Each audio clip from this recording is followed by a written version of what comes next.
कहाँ पर गाड़ी वाले मन करेगा और खराब देते हैं भाई। चलिए, okay, good afternoon to all of you.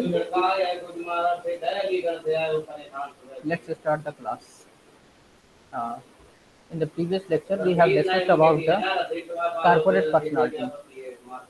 पिछले लेक्चर में हमने कॉर्पोरेट पर्सनालिटी क्या होती है इसके बारे में पढ़ा था, और हमने कहा था कि नेक्स्ट लेक्चर में देखेंगे काइंड्स ऑफ कंपनीज। एक्चुअली जो कंपनीज होती हैं वो हमारी कंट्री का एक चलता है सौरभ सिंह। यस, बोलिए।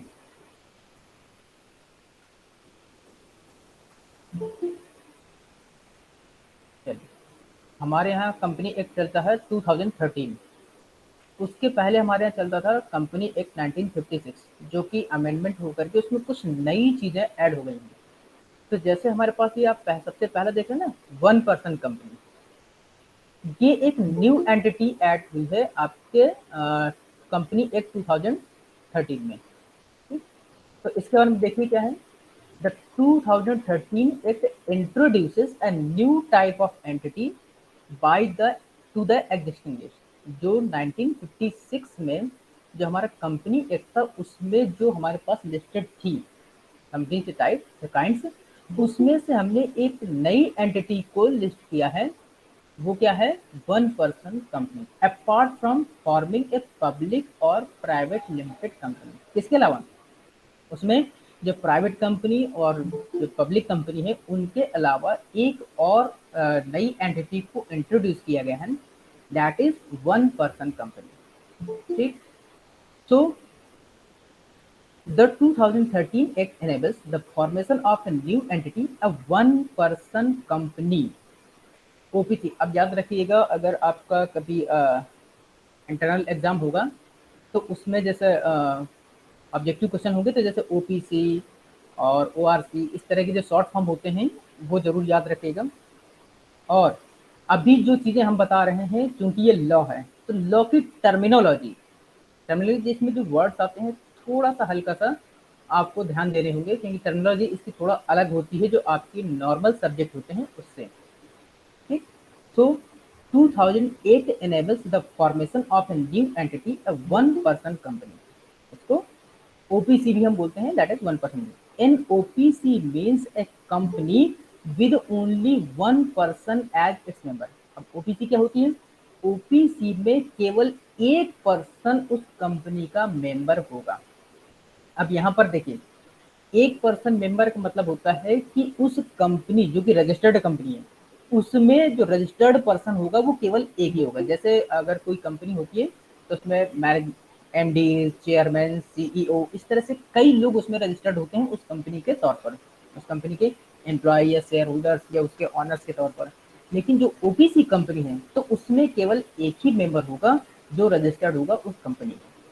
ठीक, ये हमारा जो कंपनी एक्ट 2013 है उसके सेक्शन 2 और सब सेक्शन 62 में इस नई एंटिटी को ऐड किया गया है।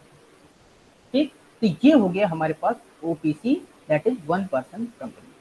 अब बात करते हैं प्राइवेट कंपनी। अब थोड़ा सा यहाँ पर और ध्यान दीजिएगा। भी मैं आपको बता देता हूँ कि इस बार जो बैक आई है बच्चों की, तो बहुत ज़्यादा बिजनेस लॉ एक सब्जेक्ट चलता है, उसी से थोड़ा सा ये बिजनेस लॉ थोड़ा अलग है, लेकिन है ये भी लॉ, ये कंपनी लॉ है। तो क्या है कि उसमें बहुत से ज़्यादा बच्चों की बैक आई है। आप चाहें तो लोग, आपके जो सीनियर्स हैं उसके रिजल्ट पूछ सकते हैं। तो वो उसका एक रीजन ये भी होता है कि जो उसकी टर्मिनोलॉजी, आप लोग क्या होता है कि सिंपल जैसे आमतौर पर दूसरे सब्जेक्ट पढ़ते हैं आप सिंपली वैसे ही उसको लिखते हैं, लेकिन यहाँ पर जो टर्म्स होते हैं वो थोड़ा सा डिफरेंट होते हैं। तो आपको जो ये टर्म्स हैं उसको थोड़ा ध्यान रखना है। मैं जो बता रहा हूँ आपको समझाने के तौर पर बता रहा हूँ, लेकिन जो टर्म्स है लगभग लगभग मोस्टली आपको यही यही रखने पड़ेंगे। ठीक, सो आप देखते हैं कि प्राइवेट कंपनी क्या होती है। So what are the private companies? According to the 2013 Act, introduces a change in the definition for a private company. अब देखिए, प्राइवेट कंपनी पहले भी थी, मतलब कि कंपनी एक 1956 में भी था, लेकिन यहाँ पर थोड़े से चेंजेस हुए हैं। इसमें जो कंपनी एक 2013 है, यहाँ पर कुछ चेंजेस हुए हैं। अभी जो आगे आपको ढेर सारे टाइप्स दिख रहे हैं ना, इसमें जब मैं बताऊंगा तो इसमें थोड़ा ध्यान दीजिएगा। Now at change in the definition for company, the new inter alia, the new requirement increases the limit of number of members from 50 to 200.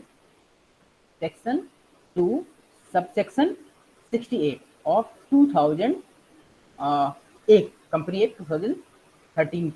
ठीक, अब अगर हम बात करें तो उसमें से चेंजेस क्या क्या हुए हैं जो हमारे पास 2000 कंपनी। पहला, private company limited by share, private company limited by share. अब यहाँ पर थोड़ा सा जो यहाँ पर एक वर्ड और लिखा है इंटर आलिया। इंटर आलिया का मैं मतलब बता दूं, यहाँ पर होता है inter Alia means among other things, among other things. अब इसको भी समझ लीजिए क्या होता है, याद रखिएगा, ये बहुत थोड़ा सा समझने वाला है। तो इंटर आलिया का मतलब है कि जो पहले से उसमें लिस्टेड क्लॉजेस थे प्राइवेट कंपनी के बारे में, उसके अलावा उसमें जो चेंजेस हुए गए हैं वो नीचे हमारे पास यहाँ पर दिए हुए हैं, हमारे पास यहाँ पर दिए हुए हैं। अब जैसे हम यहाँ पर पहला देख रहे हैं, private company limited by share, इसमें जो यहाँ पर नंबर ऑफ मेंबर्स हैं उसकी संख्या 50 से बढ़ा करके 200 तक कर दी गई। यहाँ पर उनकी संख्या 50 से बढ़ा करके 200 तक की जा सकती है प्राइवेट कंपनी में। अब यहाँ पर जो क्या, जो एमडी सीईओ जैसे उसके वो होते हैं ना, जो बोर्ड ऑफ डायरेक्टर्स होते हैं, जिसको हम लोग बोलते हैं बोर्ड ऑफ डायरेक्टर्स। ठीक, तो उनका नंबर हम यहाँ पर 50 टू 200 तक हम कर सकते हैं। तो private company limited by share, अब इसमें थोड़ा देख लेते हैं ये क्या होता है।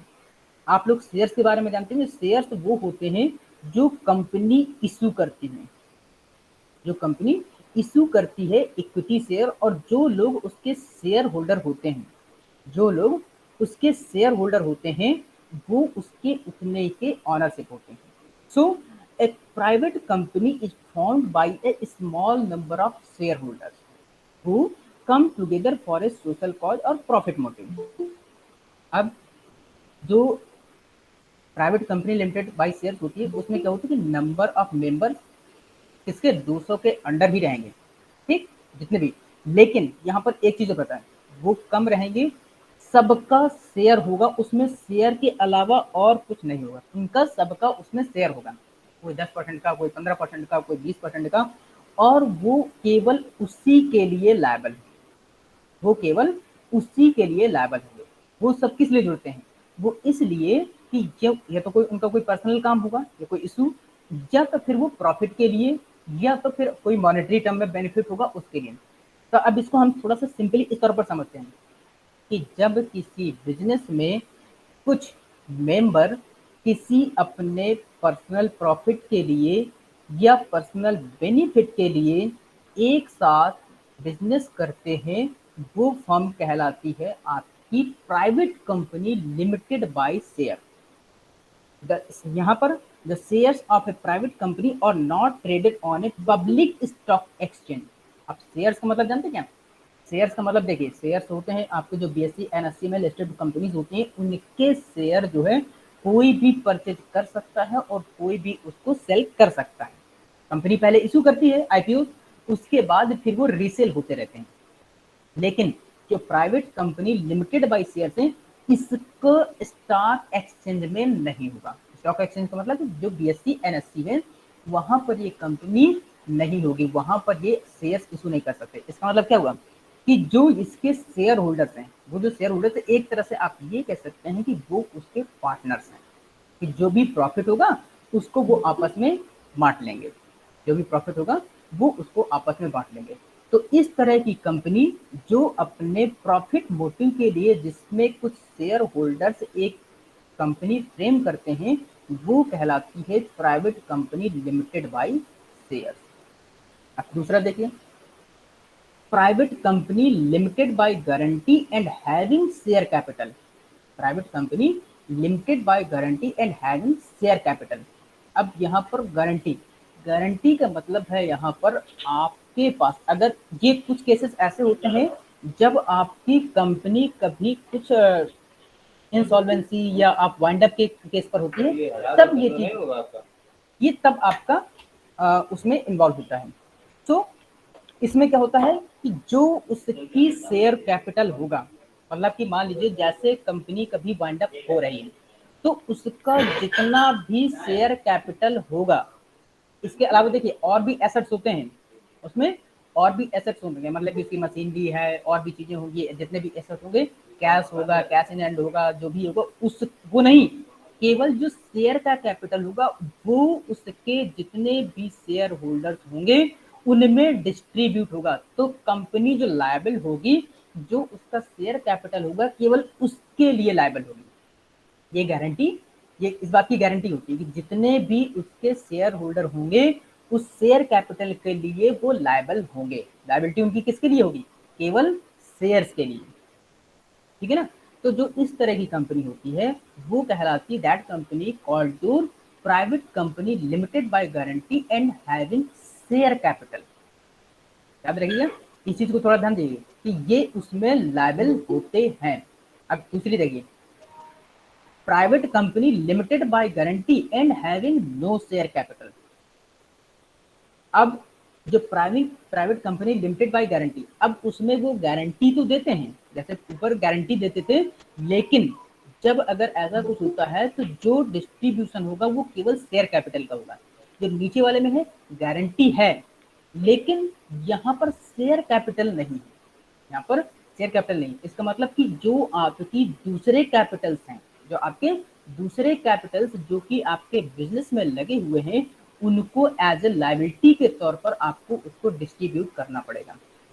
जो अगर कभी कुछ ऐसा होता है, जो वाइंड अप का केस होता है अगर, तो इस बात की गारंटी रहती है कि अगर आपके पास शेयर कैपिटल नहीं है तो आपके पास जो अदर कैपिटल है उसका डिस्ट्रीब्यूशन होगा, वो उस प्राइवेट जो कंपनी लिमिटेड है उसकी ये गारंटी के तौर पर होता है।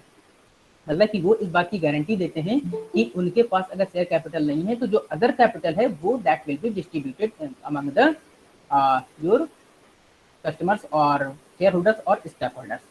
Now private company unlimited and having share capital. अब यहाँ पर देखिए, पहले क्या था? Limited company. लिमिटेड कंपनी में आपका शेयर और गारंटी के तौर पर, और शेयर कैपिटल बगैर गारंटी के तौर पर। ठीक। अब यही प्राइवेट कंपनी, जो प्राइवेट कंपनी है that is unlimited, that is unlimited.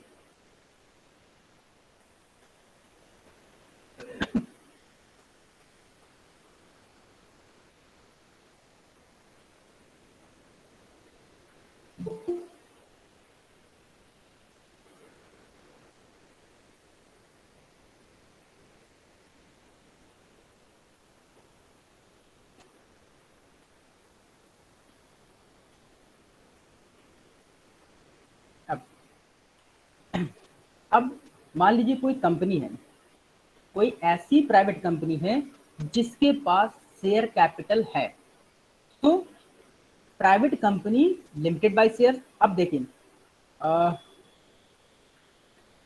Private unlimited company having share capital.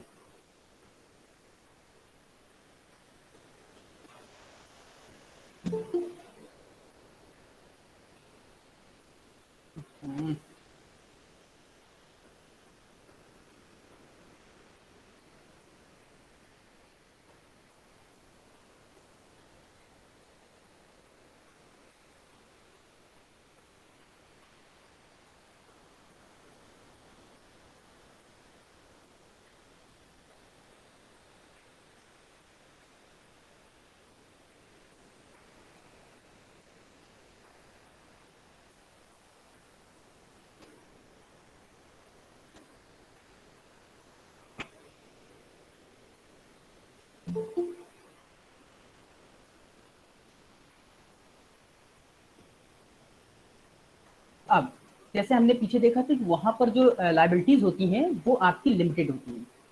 यहाँ पर ये लिमिटेड का मतलब होता है कि उस कंपनी की लाइबिलिटीज लिमिटेड है। अब यहाँ पर क्या है, जो प्राइवेट कंपनी अनलिमिटेड, अब यहाँ पर इसकी जो लाइबिलिटीज है वो अनलिमिटेड है। अब ऐसी कंपनी जिसकी लाइबिलिटीज अनलिमिटेड है और उसके पास शेयर कैपिटल है, उसके पास शेयर कैपिटल है, means as the definition says, there is no limit on the liability of the shareholders of an unlimited company. Hence, when the company is unable to pay off its liabilities fully and officially, liquidation winding up process starts. Then the creditors will have a right to recover their payments due from the personal assets of the shareholders of the unlimited company. जैसे पीछे क्या था, पीछे हमने बताया था कि अगर कोई कंपनी लायबल है तो जिसके पास शेयर्स हैं लिमिटेड बाय शेयर्स, तो वो केवल शेयर्स का ही डिस्ट्रीब्यूशन करेगी। फिर इसके बाद हमने बताया अगर शेयर कैपिटल है तो वो जो जितना उसके पास शेयर कैपिटल है उसकी गारंटी, ऊपर वाले में देखिए जो प्राइवेट लिमिटेड कंपनी है शेयर्स में, उसमें कोई भी गारंटी नहीं है, उसमें कोई भी गारंटी नहीं है। But in the case of when the company has share capital, so it is the guarantee that the company will pay the share capital among the shareholders. Now अब यहाँ पर दूसरे में देखिए जो आपका अनलिमिटेड कंपनी है, यहाँ पर आपकी अनलिमिटेड लायबिलिटी होती है। अब जो शेयर कैपिटल है तो एक तो वो केस बनेगा और एक वो केस बनेगा जब आपके पास शेयर कैपिटल नहीं है। तो अगर आपके पास शेयर कैपिटल है तो वो तो देंगे ही देंगे, साथ में ही आपके जो अदर एसेट्स होते हैं, जो आपके अदर एसेट्स होते हैं वो भी आपको पे करने पड़ेंगे। जैसे आपके क्रेडिटर्स हैं, मान लीजिए कि जैसे कभी कोई कंपनी वाइंड अप हुई तो जो आपके क्रेडिटर्स हैं वो आपके जितने भी शेयर कैपिटल हैं, आपके शेयर कैपिटल हैं वो सब निकाल लेंगे, साथ ही साथ जो आपके अदर एसेट्स होंगे उससे भी अपना क्रेडिट वो रिकवर करेंगे, वो रिकवर कर लेंगे। अब देखिए private company unlimited and having no share capital, just इसी का ऊपर वाले का, अब उसमें शेयर कैपिटल थे, अब इसमें शेयर कैपिटल कंपनी के पास नहीं, लायबिलिटी अनलिमिटेड है। तो ये कहाँ से, ऊपर वाले में शेयर कैपिटल और जितने भी एसेट थे सारे, जो नीचे वाला है उसमें आपके पास शेयर कैपिटल से नहीं होगा, जो रिकवरिंग होगी वो आपके शेयर कैपिटल से ना होकर के जो बाकी के अदर एसेट्स हैं वहां से आपके जो क्रेडिटर्स हैं वो रिकवर करेंगे। क्रेडिटर कौन होते हैं, जो आप जिनसे आपने क्रेडिट लिया हुआ, उधार लिया हुआ है। ओके, तो ये हो गया आपका प्राइवेट कंपनी अनलिमिटेड। देखिए जो लिमिटेड जिसमें जिसमें लगा है, इसको याद करने का एक सिंपल सा फंडा है, जिसमें लिमिटेड लगा है उसमें लायबिलिटीज लिमिटेड होती हैं, उसमें लायबिलिटीज कंपनी की लिमिटेड होती हैं, और जिसमें अनलिमिटेड लगा है उसमें कंपनी की लायबिलिटीज अनलिमिटेड होती हैं। फिर इसके आगे जो आपके शेयर कैपिटल और ये शेयर जो आपके दिए हुए हैं उसको हम क्या कहते हैं, शेयर कैपिटल, और उसको उसी से हम उसकी लायबिलिटी को पे करते हैं। जैसे अगर किसी के पास शेयर कैपिटल है तो हम शेयर से उसकी लायबिलिटी को फुलफिल करेंगे, और अगर उसके पास शेयर कैपिटल नहीं है तो फिर वो जो अदर एसेट्स हैं उससे हम उसको फुलफिल करेंगे। ठीक, अब बात करते हैं public company unlimited and having share capital. अब इसमें जो पब्लिक कंपनी होती है, पब्लिक कंपनी कौन सी होती है? जिसमें आपके पब्लिक का पैसा लगा होता है, या आप इस तरह से कह सकते हैं जो गवर्नमेंट की कंपनीज होती हैं। पब्लिक कंपनी कौन सी होती हैं? जो आपकी गवर्नमेंट की कंपनीज होती हैं। ठीक, तो उसमें क्या होता है, अब उसमें भी आपकी देखिए उनकी लायबिलिटीज अनलिमिटेड होती हैं उनकी, क्योंकि गवर्नमेंट है तो गवर्नमेंट तो आपको हमेशा देती ही रहती है, गवर्नमेंट आपको हमेशा देती ही रहती है, तो उसकी लायबिलिटी तो ये मान के चलिए अनलिमिटेड है, उसकी लायबिलिटीज अनलिमिटेड है। तो अगर कभी कोई भी गवर्नमेंट कंपनी मतलब पब्लिक कंपनी उसका शेयर कैपिटल है तो उसकी अनलिमिटेड लायबिलिटीज हैं। अगर उसके साथ जैसे कभी आपने देखा होगा कि बैंक वगैरह में क्या होता है कि अगर बैंक कोई दिवालिया हो जाती है, इंसॉल्वेंस हो जाती है या कुछ वैसा होता है, तो जो उसके कस्टमर्स होते हैं, जो उसके कस्टमर्स होते हैं उनको नुकसान नहीं होता, उनको नुकसान नहीं होता है। वो क्या होता है, उनकी रिकवरी पूरी होती है, उनको पूरा रिकवर किया जाता है, फिर वो चाहे जहां से किया जाए। ठीक, तो जो पब्लिक कंपनी है उनकी लिमिटेड अनलिमिटेड है। अगर उनके पास शेयर कैपिटल है, मान लीजिए इंसॉल्वेंस हो गया और उनके पास शेयर कैपिटल है, तो जो उनके क्रेडिटर्स कस्टमर्स हैं वो उसमें क्या होगा, उनको उससे रिकवरी की जाएगी। तो the liability of member is limited to the amount of unpaid if the shares held by them the share capital of the company is divided into number of shares the liability of members is unlimited. अब उसके जितने भी member, हाँ एक चीज और याद रखें, जब पब्लिक कंपनी में नहीं, ये प्राइवेट कंपनी की बात करें, प्राइवेट कंपनी में जो कंपनी होती है वो एक इमेजिनरी पर्सन होती है। जब हमने कारपोरेट पर्सनालिटी के बारे में बताया था तो ये चीज हमने डिस्कस की थी। तो जब कभी भी रिकवरी होती है वो किसी इंडिविजुअल से नहीं होती, वो किसी इंडिविजुअल से नहीं होती है, वो किससे होती है, वो आपकी कंपनी से होती है। ठीक, तो जो रिकवरी होगी वो आपकी कंपनी से होगी, ना कि किसी उससे इंडिविजुअल से। अब जो पब्लिक कंपनी है उसमें जो मेंबर्स होंगे उसमें मेंबर्स होंगे, उसमें क्या होगा, उसकी लायबिलिटी तो अनलिमिटेड होगी लेकिन गारंटी नहीं होगी, उसमें गारंटी नहीं होगी। And the share capital of the company is divided into number of share, जैसे जितना भी शेयर कैपिटल है उसको क्या किया जाएगा, नंबर ऑफ शेयर्स में डिवाइड कर दिया जाएगा कि कितने शेयर हैं उसके, और जो उसके क्रेडिटर्स या उसके जो स्टैक होल्डर्स हैं उनमें उसको रिकवर करने के लिए वो दे दिया जाएगा या डिस्ट्रीब्यूट कर दिया जाएगा। ठीक, अब लास्ट आता है आपका public company unlimited and having no share capital. तो इस तरह की कंपनी में क्या होता है, the liability of the members is unlimited. Unlimited का मतलब कि लायबिलिटी तो आपकी अनलिमिटेड ही रहेगी, साथ में गारंटी भी कोई नहीं रहेगी। जो जिसमें गारंटी नहीं दिया हुआ है तो उसमें मेंबर्स की गारंटी नहीं होगी। ठीक, और जो शेयर्स होते हैं, जो शेयर्स कैपिटल होते हैं, क्योंकि वो उसमें होते शेयर कैपिटल तो है नहीं, तो वो भी उसमें डिस्ट्रीब्यूट नहीं होंगे। तो कहाँ से होगा, अगर आपके पास कोई अदर कैपिटल या एसेट्स बचता है, अगर आपके पास कोई अदर कैपिटल या एसेट बचता है तो that will be use to recover the creditors fund. वो जो क्रेडिटर्स का फंड है, जो अदर एसेट या कैपिटल होगा उससे रिकवर किया जाएगा। तो ये है आपके प्राइवेट कंपनी के बारे में। आपका हो गया 1% कंपनी और प्राइवेट कंपनी। अब बात करते हैं, देखिए पब्लिक कंपनी। पब्लिक कंपनी आपके जो कंपनीज एक्ट है 2013 उसके सेक्शन 2 और सब सेक्शन 71 में जो लिस्टेड है उसके बारे में क्या कहा गया, public company means a company which is not a private company. मतलब कि जो ऊपर हमने कंडीशंस दी हैं, जो ऊपर हमने कंडीशंस दी हैं उसके अलावा जो कंपनी जो बचेगी वो है आपकी पब्लिक कंपनी। वो ऊपर वाली कंडीशंस नहीं लागू होंगी। एक तो पहली बात वो हो गए, पहले कि प्राइवेट कंपनी नहीं होनी चाहिए। दूसरी has a minimum paid up share capital of 5 lakh rupees और such higher paid up capital as may be prescribed. Minimum कम से कम उसके पास 5 लाख रुपए का शेयर कैपिटल होना चाहिए। अब यहाँ शेयर कैपिटल का मतलब कि 5 लाख रुपए तक के उसके शेयर होने चाहिए, बाकी अदर के एसेट और कैपिटल तो होंगे ही होंगे, लेकिन मिनिमम से मिनिमम आपके पास 5 लाख के शेयर कैपिटल या और उससे ज्यादा के हो सकते हैं। उसके लिए कुछ कंडीशंस हो सकती हैं, ठीक। Provided that A company which is a subsidiary of A company, अगर आपके पास जैसे कुछ केसेस हैं कि हायर पेड अप कैपिटल कहते हैं, या कोई जैसे सब्सिडी कंपनी होती है, मतलब कि कोई एक बड़ी कंपनी है और उसकी कोई एक छोटी सब्सिडरी कंपनी, इस तरह की हो सकती है।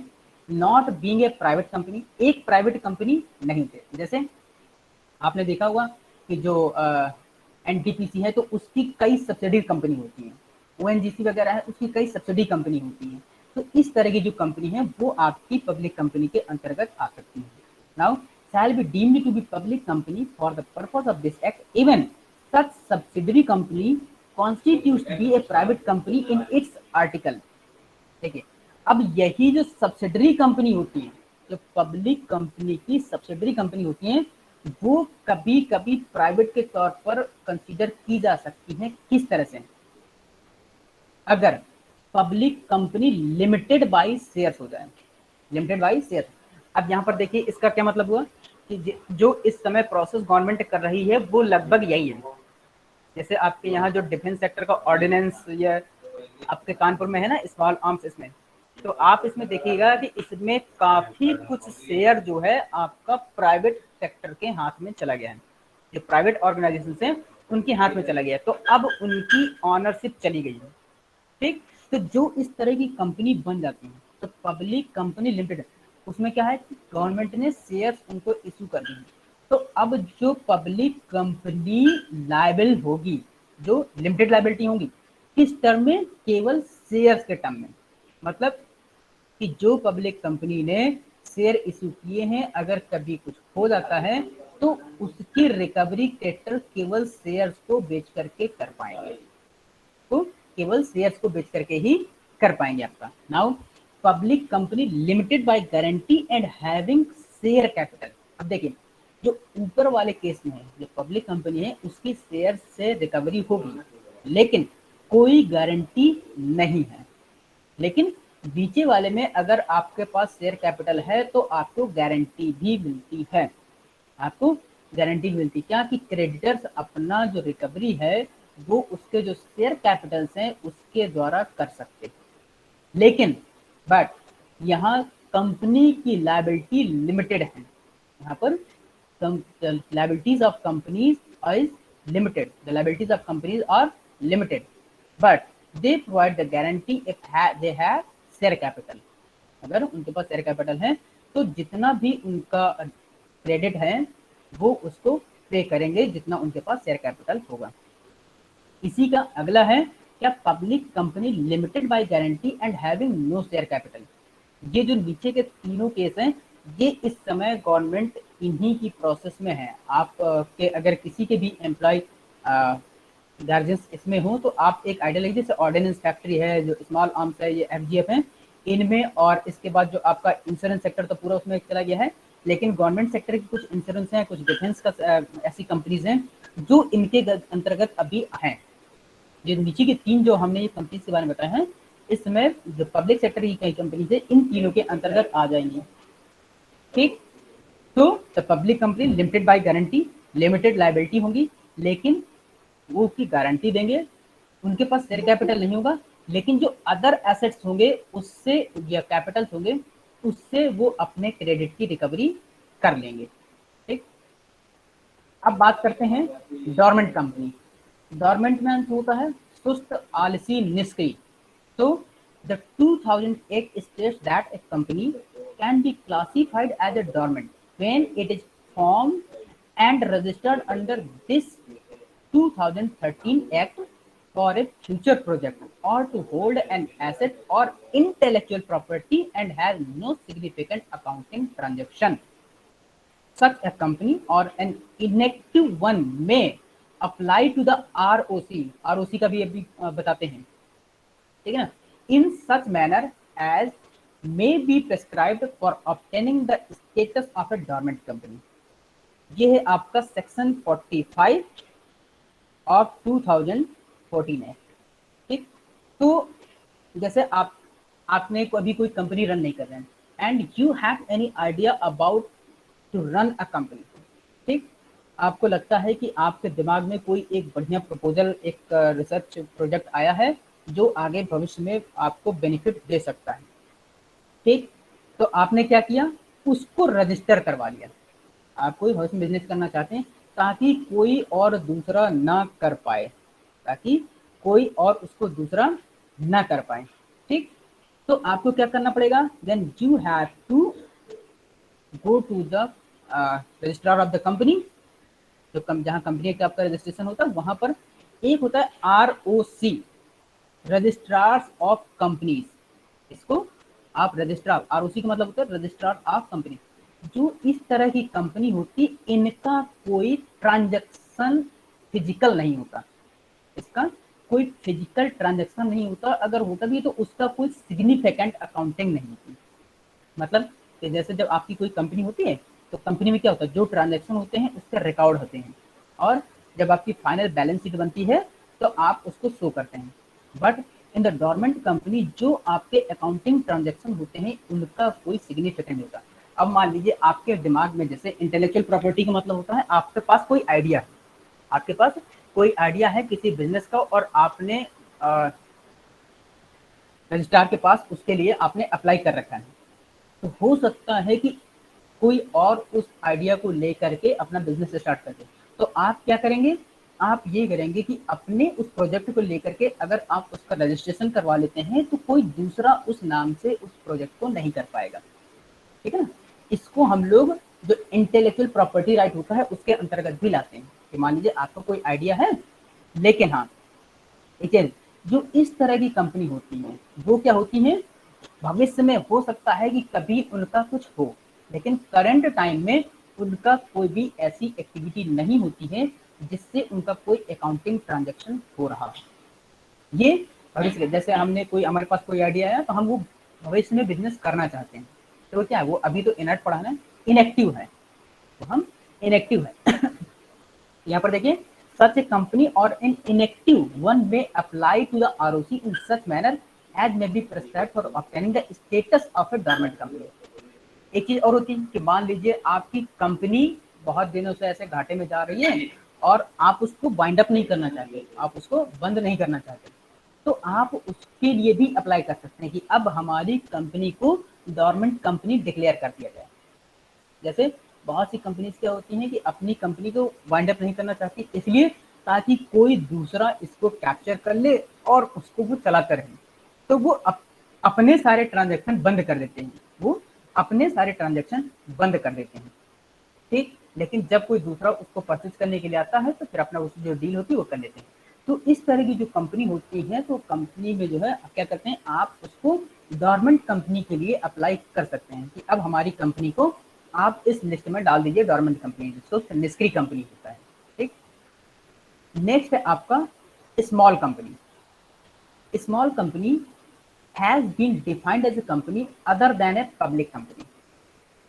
अब देखिए, वो पब्लिक कंपनी जिसमें क्या क्या फीचर होने चाहिए, पहला paid up share capital of which does not exceed 50 lakh INR और such higher amount as may be prescribed which shall not be more than 5 crore. ऐसी कंपनी जिनका शेयर कैपिटल 50 लाख और जो पूरा उसका अमाउंट है, मतलब इस कंपनी का पूरा अमाउंट है वो 5 करोड़ से ज्यादा नहीं होना चाहिए, वो आपकी स्मॉल कंपनी। साथ ही इसके साथ में और दूसरी कंडीशन क्या, turnover of which as per its last profit and loss account does not exceed 2 crore INR। जो उसका टर्नओवर है, मतलब कि एक फाइनेंशियल ईयर में जो उसका लॉस हो चाहे प्रॉफिट का हो, 2 करोड़ से ज्यादा नहीं होना चाहिए। और such higher amount as may be prescribed which shall not be more than 20 crore. या अगर उसका पूरा सब कुछ चला जाता है तो या ज्यादा से ज्यादा प्रॉफिट होता है तो 20 करोड़ से ज्यादा नहीं होना चाहिए। 20 करोड़ से, जैसे कभी कभी होता है ना कि आप साल भर लगाते रहे बहुत ज़्यादा पैसा लगाते रहे तो आपको 10 करोड़ 5 इस तरह से वो चला जाएगा। ठीक, तो आप इस तरह से उसमें 20 करोड़ से ज़्यादा वो नहीं होना चाहिए। Now as set out in the 2013 Act, this section will not be applicable to the following. जो ये ऊपर की दोनों कंडीशन है वो कहाँ कहाँ पर लागू नहीं होंगी देख लीजिए। पहला, ए होल्डिंग कंपनी और ए सब्सिडरी कंपनी। अगर कोई भी होल्डिंग कंपनी या सब्सिडरी कंपनी है वहां पर ये अप्लाई नहीं होगा। सब्सिडरी कंपनी का मतलब कि जैसे रिलायंस है, रिलायंस से अपनी कोई एक छोटी सब्सिडरी कंपनी खोल दी लेकिन उस पर वो अप्लाई नहीं होगा। क्यों? क्योंकि रिलायंस ऑलरेडी एक इतना बड़ा ग्रुप है और वो इस तरह से इसलिए कर सकते हैं क्योंकि जो स्मॉल कंपनीज होती हैं उन पर गवर्नमेंट के कुछ बेनिफिट्स होते हैं, तो उस बेनिफिट को लेने के लिए ऐसा कर सकते हैं, तो ये कंडीशन वहां पर अप्लाई नहीं होगी। नाउ एक कंपनी रजिस्टर्ड अंडर सेक्शन 8, कोई भी कंपनी जो कि सेक्शन 8 के अंतर्गत रजिस्टर्ड है वो स्मॉल कंपनी नहीं हो सकती। एक कंपनी और body corporate govern by any special act section 2 sub section 85 of company act 2010। कोई भी ऐसी कंपनी जो कि स्पेशल एक्ट के तहत गवर्न हो रही हो। स्पेशल एक्ट हमारे पास जो सेक्शन 2 का सब सेक्शन 85 है कंपनी एक्ट का, उसमें लिस्टेड है। अगर उसके अंतर्गत कोई कंपनी आती है तो वो भी स्मॉल कंपनी नहीं होगी। नाउ बैंकिंग कंपनी क्या होती है? बैंकिंग कंपनी जो सेक्शन 2 और सब सेक्शन 9 में लिस्टेड है। Banking company means banking company defined in clause C of section 5 of the Banking Regulation Act 1949। अब देखिए, बैंकिंग रेगुलेशन एक्ट आपका एक जो आरबीआई होती है वहां पर भी चलता है और यहाँ पर जो कंपनी एक्ट है वहां पर भी चलता है। ठीक, तो यहाँ पर क्या है, जो बैंकिंग कंपनी है उनको दो जगह लिस्टिंग करवानी पड़ती है, एक तो कंपनी एक्ट में और एक वहाँ आपको आरबीआई में। लेकिन जैसे आपको ऐसे नॉर्मली बिजनेस करते हैं तो आपको केवल कंपनी एक्ट में रजिस्टर्ड करवाना है, लेकिन अगर आपका बैंकिंग कंपनी है तो आपको दो जगह करवाना पड़ेगा। तो बैंकिंग एक्ट को सीधा यहाँ पर जो बैंकिंग रेगुलेशन एक्ट 1949 है वहां से उसको अटैच कर दिया गया है। तो वो कंपनीज जो बैंकिंग रेगुलेशन एक्ट 1949 के तहत बनी है वो सारी कंपनी कहलाएंगी आपकी banking company. Now unlimited company, unlimited company क्या होती है? Unlimited companies means a company not having any limit on the liability of its member. अभी हम इसके बारे में पीछे पढ़ चुके हैं। ऐसी कंपनी जिसमें इसके जो कंपनी के मेंबर्स होते हैं उनके ऊपर अनलिमिटेड लायबिलिटीज होती है, उनके ऊपर लिमिटेड लायबिलिटीज अनलिमिटेड लायबिलिटीज होती है, मतलब कि लायबिलिटीज की कोई लिमिट नहीं होती। तो इस तरह की जो कंपनी होती है वो कहलाती है आपकी unlimited company. And the next one is charitable company. Charitable company क्या होती है? जो कंपनी एक्ट 2001 का सेक्शन 8 है वो डिफाइन करता है where it is proved to the satisfaction of the central government that a person or an association of person proposed to be registered under this act as a limited company। अगर जो central government है वो उसको prove करता है और उसको satisfy करता है, वो कौन? कोई भी एक इंडिविजुअल पर्सन हो सकता है या पर्सन्स का ग्रुप हो सकता है। इस एक्ट के अंतर्गत एक्ट को जो चैरिटेबल कंपनी है रजिस्टर करवाने के लिए क्या होना चाहिए? Has in its object the promotion of commerce, art, science, sports, education, research, social welfare, religion, charity, protection of environment or any such other object। मतलब कि जैसे कोई इंडिविजुअल पर्सन या ग्रुप ऑफ पर्सन, आप जो है इनको मिला करके या इंडिविजुअली अगर इन पर्पज के लिए कौन कौन से? प्रमोशन ऑफ कॉमर्स, आपको बिजनेस को बढ़ावा देने के लिए अगर कोई एक ऐसा ऑर्गेनाइजेशन चलाना चाहते हैं, आर्ट्स कला को बढ़ावा देने के लिए, विज्ञान के क्षेत्र में कुछ करना चाहते हैं, खेल कूद के क्षेत्र में, शिक्षा के क्षेत्र में, शोध के क्षेत्र में, रिसर्च, सोशल जो सामाजिक कल्याण सोशल वेलफेयर, रिलीजन धर्म के क्षेत्र में, चैरिटी मतलब कि आप लोगों का कुछ कल्याण के लिए, प्रोटेक्शन ऑफ एनवायरनमेंट आपके जो पर्यावरण सुरक्षा, ऐसी कोई भी काम के लिए अगर आप कोई कंपनी फ्रेम करते हैं मतलब कि जिसका सोशल बेनिफिट हो, जिसका सोशल बेनिफिट हो, आपका पर्सनल बेनिफिट ज्यादा ना हो करके आपका सोशल बेनिफिट हो, तो आप उस कंपनी को चैरिटेबल कंपनी के तौर पर उसको रजिस्टर्ड करवा सकते हैं। इसमें देखिए, intend to apply its profits it any or other income in promoting its object. मतलब उसका क्या मतलब होता है?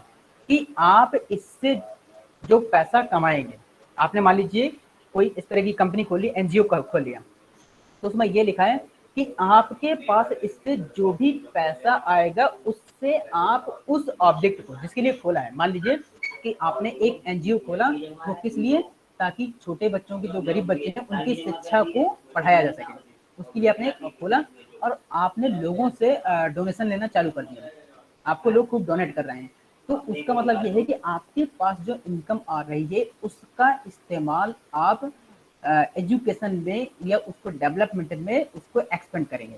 So the income of such type of organization intends to apply its profit if any or other income in promoting its object। आपके पास जो income आ रही है वो इन्हीं ऑब्जेक्ट के प्रमोट करने के लिए, आप शिक्षा को भी बढ़ावा देने के लिए उस इनकम को खर्च कर सकते हैं। Intends to prohibit the payment of any dividend to its member. हाँ, और एक चीज और, ऐसा नहीं होगा कि आप इसमें से जो डिविडेंड का मतलब इसके कुछ जो प्रॉफिट है, प्रॉफिट का कुछ पार्ट आप किसी मेंबर को दे दें, ऐसा नहीं होगा, ऐसा नहीं होना चाहिए कि आप उसके प्रॉफिट का कुछ पार्ट किसी और को दे दें या कोई कंपनी के मेंबर हैं आप उसको दे दें। The next one is limited company, listed company. If share listed on in Indian stock exchange, for example Infosys limited, कोई भी कंपनी जो कि स्टॉक एक्सचेंज चाहे बीएससी हो चाहे एनएससी में अगर उसकी लिस्टिंग है तो वो कहलाती है लिस्टेड कंपनी। जैसे निफ्टी जो आपकी है, जो नेशनल 50 कहलाती है, उसमें जो कंपनी लिस्टेड है ये आपका शेयर मार्केट का पूरा सब इन्हीं से चलता है। किससे? बीएससी और एनएससी में जो लिस्टेड कंपनी है, Infosys, TCS, Reliance, HDFC, SBI, ये सब आपकी listed company. Unlisted company self explanatory, for example Nokia India, Sahara, those two housing finances company. जो ऐसी जो सेल्फ एक्सप्लेनेटरी है इस तरह की कंपनियां कहलाती हैं unlisted company. Now which are selling OFCDs means optionally fully convertible debentures.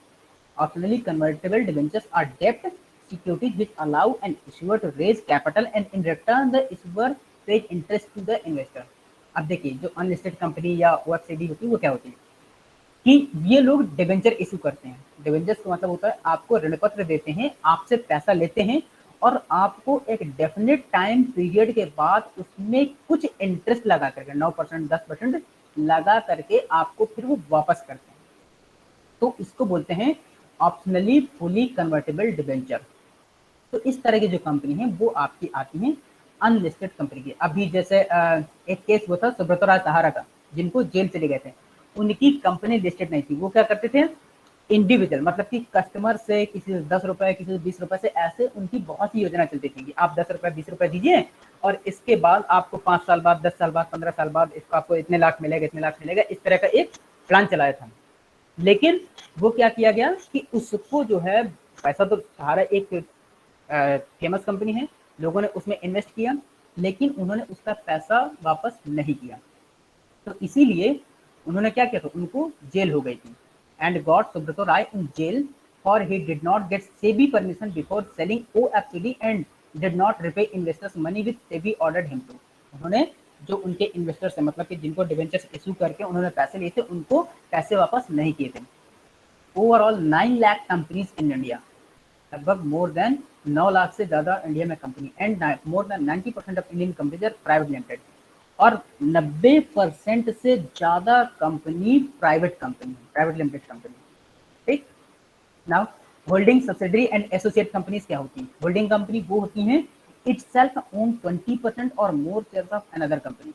जब कोई कंपनी किसी दूसरी कंपनी के 20% या इससे ज्यादा के शेयर होल्ड कर लेती है वो कहलाती है holding company. That another company is further classified into, और फिर इसको आगे फिर दो पार्ट में डिवाइड किया गया, सब्सिडरी कंपनी और एसोसिएटेड कंपनी।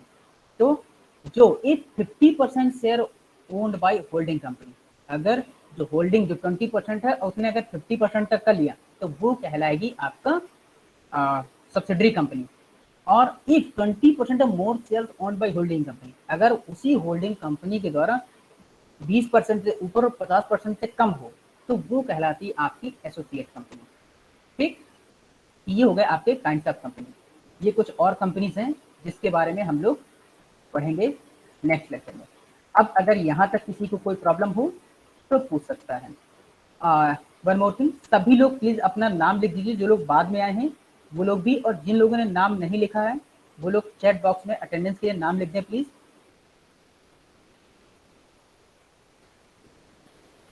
और अगर किसी की कोई क्वेरी हो तो पूछ सकता है फिर हम।